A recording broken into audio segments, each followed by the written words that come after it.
დღეს საინტერესო თავი უნდა წავიკითხოთ კორინთელთა ეპისტოლესი. ზოგადად წმინდა წერილში ეს ბევრჯერ გითხრია და ყოველ შეხვედრაზე ალბათ გამეორება მოგვიწევს, რომ ყველა ფერი რა წერია წმინდა წერილში არის საჭირო. იმიტომ რომ ღმერთმა ასე კეთილინება წმინდა ადამიანების საშუალებით ღმერთმა მოგცა სწავლება იმის შესახებ, რაც ადამიანის უნდა გააკეთოს, როგორც უნდა იცხოვროს, როგორც უნდა იფიქროს და მე-13 თავს კორინთელთა ეპისტოლის უწოდებენ სიყვარულის ჰიმნად, ასე იწოდება. თქვენ ალბათ ყველას მოგისმენიათ, რომ დღეს ძალიან პოპულარულია, როდესაც და მოდეშია ასე რომ ვთქვათ, როდესაც ადამიანები საუბრობენ, რომ სიყვარული არის მთავარი, სიყვარულია სამყაროს მამოძრავებელი და ასეც არის ახლა. მაგრამ აქვე უნდა ვთქვათ, რომ სიყვარულს აქვს თავისი მახასიათებლებიც რა. იმისთვის რომ ჭეშმარიტი იყოს სიყვარული, ანუ ღვთაებრივ სიყვარულზე, როცა არის საუბარი, ამას თავისი ნიშნები აქვს. ახლა რომ მივხვდეთ ჩვენ, თუ ნამდვილად არის ეს სიყვარული, თუ ის ფსევდო სიყვარულია, რომელსაც როგორც რეალურ სიყვარულს ისე ასაღებენ დღევანდელ დღეს. ხო, ადამიანებს, ყველა ადამიანს აქვს გარკვეული ნიჭი ახლა და უნიჭო და ღვთისგან რაიმე ნიჭი დაჯილდოვებული ადამიანი რო ეძებო, ვერ იპოვე, ანუ ყველა ადამიანს აქვს ნიჭი, ღმერთი ყველა ადამიანს აჯილდოვებს. უბრალოდ სამწუხაროდ ჩვენ ამ ნიჭს, რომელიც ღმერთმა მოგცა, ვერ პოვილობთ ხოლმე რა, ვერ ვაგნებთ იმ ჩვენ ადგილს, სადაც უნდა ვიყოთ, ვერ ვაკეთებთ იმას, რაც უნდა ვაკეთოთ და ამაში ამის მიზეზი ჩვენ ვართ. ჩვენ ვერ ვართ ისეთი, როგორც უნდა ვიყოთ ახლა რა. და ასე უწერია პავლე მოციქულს, რომ ანგელოზს და ენაზეც რო ვიტყოდეო, ანუ ანგელოზების ენაზეც რო ისაუბრო, დამდრო სიყვარული არ გქონდეს, არაფერს არ წარმოადგენო რა, არაფერს არ წარმოადგენო. ამ მე-13 თავის მე-4-დან მე-7 მუხლის შათვლით არის საუბარი სიყვარულის მახასიათებლებზე. ანუ ჩვენ რომ მივხვდეთ, რომ ეს ნამდვილად ღვთაებრივი სიყვარულია, რაღაცა ნიშნები უნდა გქონდეს მას და მოდი ახლა ამ ნიშნებზე ვისაუბროთ. 15 მახასიათებელს გამოყოფს წმინდა პავლე მოციქული და ამბობს, რომ თუ ადამიანს ეს არ აქვს, იმას ადამიანი არ უყვარს, მას ღმერთი არ უყვარს და ის ვერ იქნება ნამდვილად სიყვარულის მატარებელი. ესე სიყვარული რა ყოფილა? სულგრძელი ყოფილა. რა იგულისხმება? მომთმენი. ანუ ახლა ყოფით ცხოვრებაშიც თუ ადამიანი არ არის მომთმენი, რა სიყვარულზეა საუბარი ახლა რა? ვერ თქვენთაგანს ოჯახი აქვს ახლა ერულ ცხოვრებაში რო გადმოვიტანოთ ახლა და ცოლ-ქმარს შორის სიყვარული მოთმინების გარეშე არ არსებობს ახლა რა. თუ არ მოითმინე, სულ ომი და უბედურება შეიძლება გქონდეს ადამიანს. შესაბამისად, ერთ-ერთი მახასიათებელი სიყვარულის არის სულგრძელება ან მომთმენი უნდა იყოს. მერე ასევე თუ ადამიანს უყვარს, ის მოწყალიც უნდა იყოს. ანუ სიკეთის კეთება უნდა უხარდებდეს ადამიანს ახლა რა. იმიტომ როცა გიყვარს შენ, ყველა უნდა გიყვარდეს და შესაბამისად სამყაროში იმდენი პრობლემური ადამიანია რა, რომ შეუძლებელია რომ არ კონდეს მიზეზი ადამიანის დახმარების და სიკეთის კეთება. ასეთი მიზეზი არ იქნება. ყოველთვის არის ასეთი რაღაცა მომენტი, როდესაც სიკეთე უნდა აკეთო. მესამე, არ უნდა შურდესო. შურში რა იგულისხმება? არ უნდა უხაროდეს სხვისი წარმატება ადამიანს ახლა და ამ შემთხვევაში ის სიყვარული ის არის, შეიძლება თქვას, რომ უყვარს და უნდა გწყინდეს სხვისი უბედურება, რომ იხედები, რომ ვიღაცას უჭის და პრობლემები აქვს და ამ დროს შენ უთანაგზნობ, ის ნიშნავს, რომ შენ გააქვს შინაგანი სიყვარული. ხო, ასევე სიყვარულის მახასიათებელი მე-4 არის, არ უნდა იყოს ქედმაღალი, ამპარტავანი. დღეს ამის წინ ერთ-ერთ შეხვედრაზე ერთი ადამიანი იქადოდა რა, რომ მე ყველაზე მაგარი ვარ ფაქტიურად რა. ხო, მე ღმადმორწმუნე ვარ. ეს ქედმაღლობაა. სადაც ქედმაღლობაა, სად არის სიყვარული ახლა რა? ქედმაღალი და ამპარტავანი ვერ იქნება ადამიანი, რომელსაც უყვარს, ხო? არ ზვაობსო, ასე არ უნდა ტრაბახობდეს. დღეს სამწუხაროდ ადამიანები იმისთვის, რომ წარმატებას მიაღწიონ, საკუთარ თავს ტერმინს გამოვიყენოთ, აპიარებს, ტრაბახობს, საკუთარ თავს წარმოაჩენს, იცი მე ეს ვარ, ის ვარ და ამ დროს ერთ-ერთი მახასიათებელი სიყვარულის, რომ არ უნდა იყოს ადამიანი ტრაბახა. მერე კიდე არ უნდა უკეთურებდეს. ესე არ უნდა ჩადიოდესო ბოროტებას. დღეს სამწუხაროდ ადამიანები ყველაზე ვერ ვიტყვით დიდება უფალს, ნამდვილად ასეა, ძალიან ბევრი კეთილი და პატიოსანი ადამიანია და მათზე დგას სამყარო ახლა, მაგრამ არის სამწუხაროდ ისეთი ნიშნები, რომ ცდილობენ, რომ ადამიანი უკეთურებაში და უსამართლობაში გადაიყვანონ და უსამართლობაში იგულისხმება მიკერძოება ახლა რა, მიკერძოებითი და ასეთი რო იტყვიან ისეთი სამართალი, რომელიც ახლა საკუთარს ამართლებს და თუ სხვა არის მართალიც რო იყოს ამტყუნებს რა. ესეც არ არის ის ნიშანი, რომლითაც შეიძლება იქადოდეს ადამიანი. ანუ ყველაფერი რო ქონდეს დანარჩენი და იყოს უსამართლო, მას სიყვარული არ აქვს რა.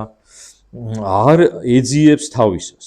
ანუ არ უნდა იყოს ეგოისტი ახლა ადამიანი. რა თქმა უნდა, ადამიანი უნდა ცდილობდეს, რომ საკუთარი ცხოვრებაც გარკვეულწილად მოვაწყვეტინოს და ამდენად საჭიროა, მაგრამ ეგოიზმში არ უნდა გადაიზარდოს და ეგოცენტრისტი არ უნდა გავზარდოს და დღეს განსაკუთრებით ეს პრობლემაა ოჯახებში, როდესაც მშობლები საკუთარ შვილებს ცდიან ეგოისტებად.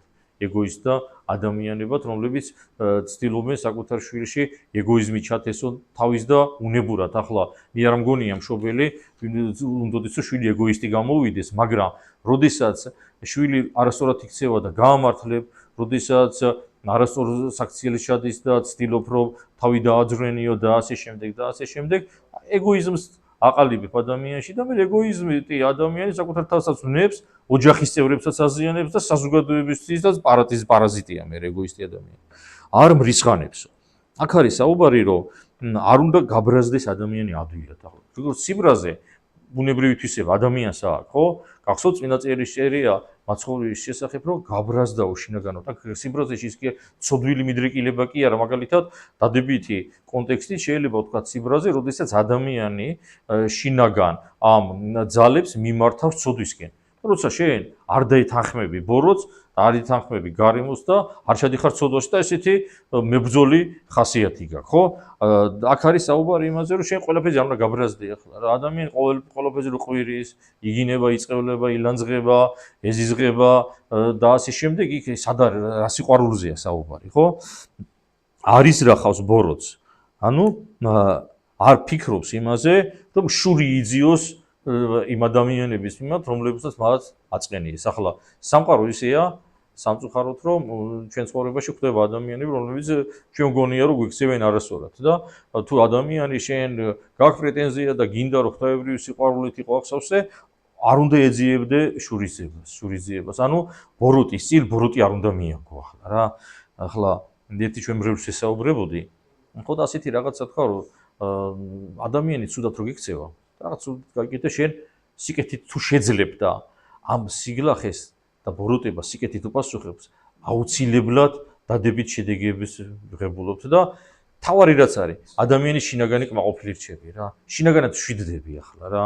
მერწმუნე, თუნდაც მოსინჯეთ ახლა რა. ვიღაცა გიკეთებს და თქვენ კარგი გავუკეთეთ რა.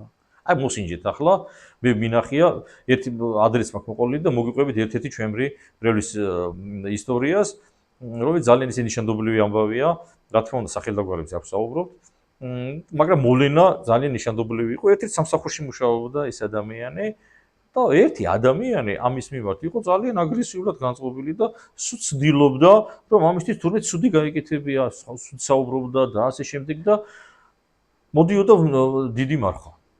და იყო შენდობის კვირიაკი რა და ეს გოგო ეს ადამიანი, რომელიცაც ჩვენი მრევლია, თუმცა ასეთი გადაწყვეტილება მიიღო, რომ ეს ქალი, მაინც იდენტიფიცირება მოაქცინა, მანდილოსნებზეა საუბარი, მთელი სამსახური თურმე დაუბარებია და უნდა ამ ადამიანთან ურთიერთობის გარკვევა და ეს ვინც მას ცუდად ექცეოდა, ფიქრობდა, რომ ახლა საჯაროდ უნდა რომ მეკამათოს და მეჩხუბოსო და მთელი სამსახური შევკრიბა და ამ გოგონამ ბოდიში მოუხადა ამ ადამიანს. და ასე მიყვება ეს გოგო, რომ გაუკვირდა თავიდან რა. ის იყო გამზადებული, რომ ეკამათა, ეჩხუბა და ასე შემდეგ და ბოდიში რომ მოუხადეო, ამ დროს ის ხდება შინაგანად ამას აფერებდა გაშრაო რა. და იმის შემდეგ საუკეთესო მეგობრები ვიყავით. გამიგეთ? მიუხედავად იმისა, რომ მართალი იყო ეს, მაგრამ მაინც ვფიქრობდა, რომ რაიმე ისე ასაქციელით რაღაცით ხომ არაფერი გავაკეთე ის, რომელსაც გაღიზიანება გამოიწვია, ბოდიში მოუხადო და მოკლედ საუკეთესო მეგობრები არის. გამიგეთ? ანუ ასეთი რაღაცაც ხდება, რა თქმა უნდა, შეიძლება ასე გავაკეთო და ის შედეგი ვერ მიიღო, რაც ახლა მე ვთქვი, მაგრამ ჩვენი უნდა ვეცადოთ და გავაკეთოთ თუ შევძლებთ, რა თქმა უნდა, რა. არ ხარობს უსამართლოებით, რა. თქვენ ხო იცით ადამიანები რომლებიც უხარიათ, როდესაც მათთვის საძულველი ადამიანი რაღაცა განსაცდელში ჩავარდება, შეიძლება ეს განსაცდელი მასე მოეწიოს უსამართლობით, მაგრამ მაინც უხარია ახლა რა, არის ასეთი ადამიანი, სადაც არ შეიძლება თქვა, რომ იმას უყვარს, ხო? ახლა უკვე დადებითი კონტექსტით, როდესაც ადამიანს უხარია, რომ სამართლიანი გარემოში ცხოვრობს და სამართლიანი ადამიანები და უხარია ჭეშმარიტება, ასეთი ადამიანს შეიძლება ითქვას, რომ აქვს სიყვარული, ხო? კიდევ ერთი მახასიათებელი სიყვარულის, ყველაფერს იტანს ახლა რა. ყველაფერის ატანაში ახლა იგულისხმება რა, რომ ჩვენ ცხოვრებაში თუ ხდება სიკეთე, უნდა გვიხაროდეს და პარადოქსსაც გეტყვით ახლა რაღაცა, მაგრამ ეს არის ქრისტიანობა, როდესაც განსაცდელი მოდის და ამას ეს გიხარია და იტანა მას. ეს ნიშნავს, რომ ესე ღმერთთან რაღაცა შემხებლობაში ხარ ახლა რა და რო იტყვიან ნაბიჯიგა გადადგმული ღმერთისკენ ახლა. ასეთი რაღაც არის და ამის ყველაზე ყველაზე უფრო სახასიათო მაგალითი შეიძლება ვთქვათ იოანე ოქროპირის ცხოვრება რა. ოქროპირი მიუხედავად იმისა იყო მართლმადიდებელი პატრიარქი, მართლმადიდებელი პატიოსნესი, სიტყვა მისი ზეწოდება ოქროპირი იმას გვანიშნებს, რომ იყო ძალიან ქადაგებელი და საუკეთესოდ ქადაგებელი და მისი ქადაგებაო გასაგები იყო ყველა ფენის ადამიანის, ყველა ადამიანის გულებამდე მიდიოდა და შესაბამისად ეკლესია მას ოქროპირი უწევდა. და როგორ მოიქცენ მას? დაიჭირეს, განდევნეს და ბოლოს გადაასახლეს დღევანდელი აფხაზეთის ტერიტორიაზე, სოფელ კომანში გარდაიცვალა და მიუხედავად ყველაფერი სიკეთისა ცხოვრების განმავლობაში ჰქონდა და ბოლოს თურმე ისე ცუდად ექცეოდნენ ხალხი, რომელსაც ის მიყავდა მასში გადასახლებაში, ფიზიკურადაც და ფსიქოლოგიურადაც მოკლედ მასზე ზემოქმედებდნენ, ბოლოს გარდაცვალების წინ ამბობდა მადლობა ღმერთო ყველაფრისთვისო. აი ეს არის ახლა ამას ჩვენ რამდენად შეძლებს სხვა არის, მაგრამ აი ესეთი რაღაც არის, ანუ ნამდვილად ჭეშმარიტად ღმერთის მოყვარული ადამიანი ყველაფერს იტანსო რა. ყველაფერის სწამს, ან ყველაფერს სწამს ის კი ანიშნავს სიგლახე წამს ახლა რა. ანუ ნდობა აქვს ადამიანების. ანუ ყველაფერს სწამში არ იგულისხმოთ, რომ შენ ახლა ირწმუნო არასწორი რელიგიები და იქ არ წავიდეთ. აქ სათნოებებზე ახლა საუბარი და აქ არის ნდობაზე რა, როცა ენდობი ადამიანს ახლა რა. ენდობი ადამიანს, რა თქმა უნდა, ახლა ნდობაში არ იგულისხმება, რომ ადამიანმა ახლა უგუნურად რაღაცეები აკეთო ახლა და ვიღაცას მიყავხარ მაშინ რა კაზინოში სათამაშოდ და შენ ახლა დაიბრმავი თვალი და ვერ მიხვდივით რომ კაზინო ეს კი არ იგულისხმება. უბრალოდ ნდობის მომენტია, შენ გიყვარს და ენდობი ადამიანებს ახლა რა. და იმედი აქვს უნდა გქონდეს და ყველაფერს ითმის. მოკლედ აი ეს არის 15 მახასიათებელი, რომელიც თუ არა ადამიანს, იმას სიყვარულზე არ უნდა ისაუბროს. დღეს ახლა რო გამოდიან და იძახიან ვიღაცეები, სიყვარული და ამ დროს ეზიზღებათ ვიღაცეები, ეროვნული ნიშნით გამოყოფენ ვიღაცეებს და ამბობენ იცი რა, თუ ადამიანია მენაზე საუბროს, მე ის მეზიზღება. სად არის სიყვარული აქ? არ არსებობს სიყვარული კაცო. პავლე მოციქული გვეუბნება, რომ ანგელოზის ენაზედაც რო ისაუბრო თავი პირველ მოხში და თუ სიყვარული არაფერი არ არის ახლა ადამიანს უამრავი ნიჭები აქვს ახლა ხო იცით ადამიანს აქვს ნიჭები სხვადასხვა ენაზე მეტყველების ადამიანს აქვს მაგალითად ნიჭი რომ ფიზიკური ძალიან დიდი ძალა აქვს ხო არის ადამიანები ასეთი მაგალითად ჩვენ გვყავს ახლა ოლიმპიური ჩემპიონები რომლებიც ახლა თავისი ფიზიკური ძალის დემონსტრირებას ახდენენ და ამით ახლა ჩვენ ქვეყანას ასახელებენ ხო არის ასეთი მაგრამ შეიძლება ენებით დავიწყდეს ამნეზია დაემართოს ადამიანს ხო შეიძლება ანდად დაემართოს რაღაცა ვერაგი დაავადება რომელიც დღეს გავრცელებულია ხო რომელიც ახლა ადამიანს ავიწყდება ყველა და ყველაფერი ხო ასეა შეიძლება ადამიანს ახლა მოხუცდება და ძალაც დაეკარგება შეიძლება ადამიანს დაეკარგოს ნიჭი იმის რომ რაღაცა აშენოს იმის ფიზიკურად ვეღარ შეძლოს მაგრამ სიყვარული ისეთი ნიჭია რომელიც ყველა ადამიანს აქვს გამიგეთ აი ესე არის ანუ ყველაფერი წავა ყველაფერი დამთავრდება მაგრამ სიყვარული მარადიულია ხო ამიტომ უნდა ვეცადოთ რომ ის სიყვარული მოვიპოვოთ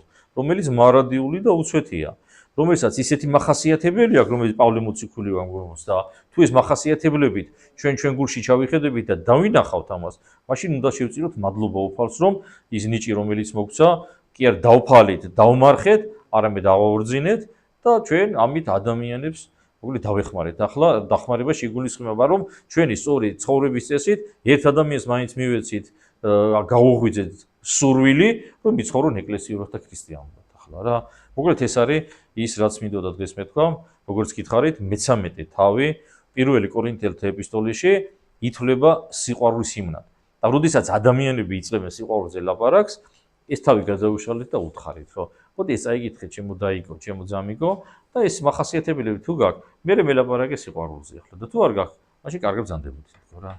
გაიხრეთ, მოკლედ აი ესე და იქითა შაბათს ვერ ვიქნებით მე, ახლა მას გეტყვით მე რა, კარგით, გავარსთავისრთ. კი.